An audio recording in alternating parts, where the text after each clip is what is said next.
Halo semuanya, saya Nina Widiasi dengan NIM 877838282 akan melakukan praktikum yang berjudul Pengaruh Deterjen Terhadap Perkecambahan. Adapun tujuan praktikum kali ini yaitu mengamati pengaruh deterjen terhadap perkecambahan kacang hijau. Alat dan bahan yang digunakan yaitu ada gelas kimia 1000 ml, gelas kimia 500 ml, sendok, deterjen, tisu, aluminium foil, penggaris, air ledeng, dan juga kertas label. Berikut merupakan prosedur percobaan yang akan saya praktekkan di slide berikutnya. Yuk ikuti langkah kerjanya. Pertama, kita siapkan dulu deterjen, kemudian sendok dan juga air dalam gelas kimia sebanyak 1000 ml. Pertama, saya akan memasukkan deterjen sebanyak 1 sendok ke dalam gelas kimia yang berukuran 1000 ml, lalu kita aduk secara merata. Setelah itu, kita memasukkan ke dalam gelas yang berukuran 500 ml. Nah, setelah itu kita masukkan air ledeng kembali ke dalam gelas kimia sebanyak 500 ml. Kita aduk sebentar, lalu setelah itu kita masukkan ke dalam gelas dengan konsentrasi deterjen 50%. Selanjutnya tambahkan air lagi sebanyak 500 ml, aduk sebentar, lalu kita masukkan ke dalam gelas pada label 25%. Lanjut lagi, kita masukkan atau tambahkan air sebanyak 500 ml, aduk sebentar, lalu kita masukkan ke dalam gelas dengan label 12,5%. Selanjutnya kita masukkan lagi air sebanyak 500 ml, aduk sebentar dan masukkan ke label gelas 6,25%. Masukkan kembali air sebanyak 500 ml, lalu kita masukkan ke dalam gelas dengan label 3,1%. Dan terakhir, kita membuat larutan kontrol. Di sini saya hanya memasukkan air ledeng saja.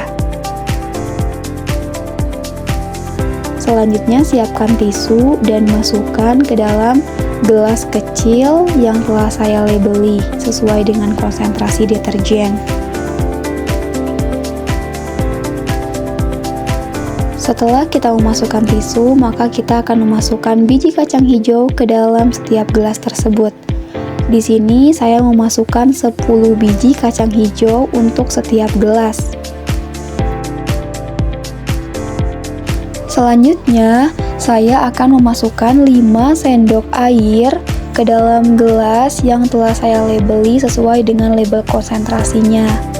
Nah, 5 sendok ini setara dengan 75 ml.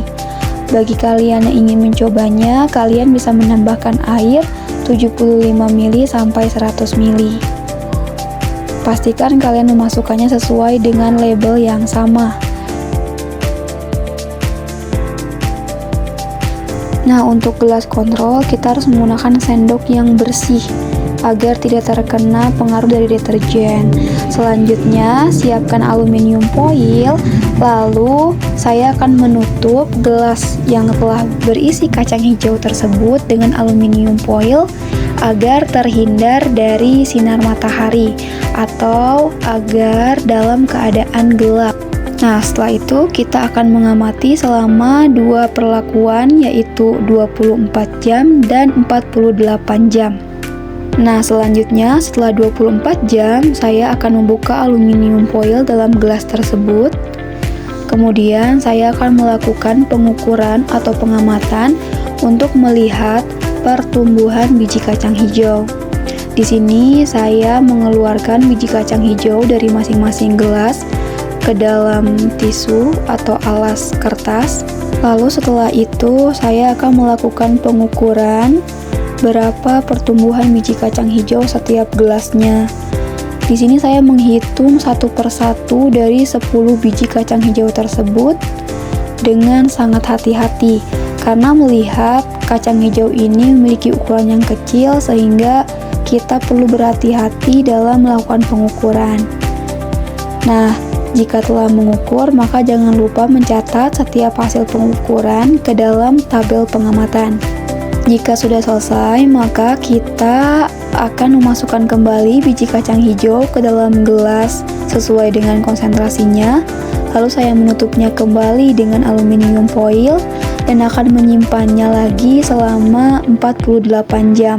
Pengamatan hari kedua, di sini saya melakukan kembali pengukuran pertambahan tinggi kacang hijau yang telah kita simpan selama 48 jam. Seperti biasa, di sini saya menghitung dengan ketelitian yang sangat tinggi untuk melihat perbedaan antara penyimpanan dalam waktu 24 jam dan 48 jam.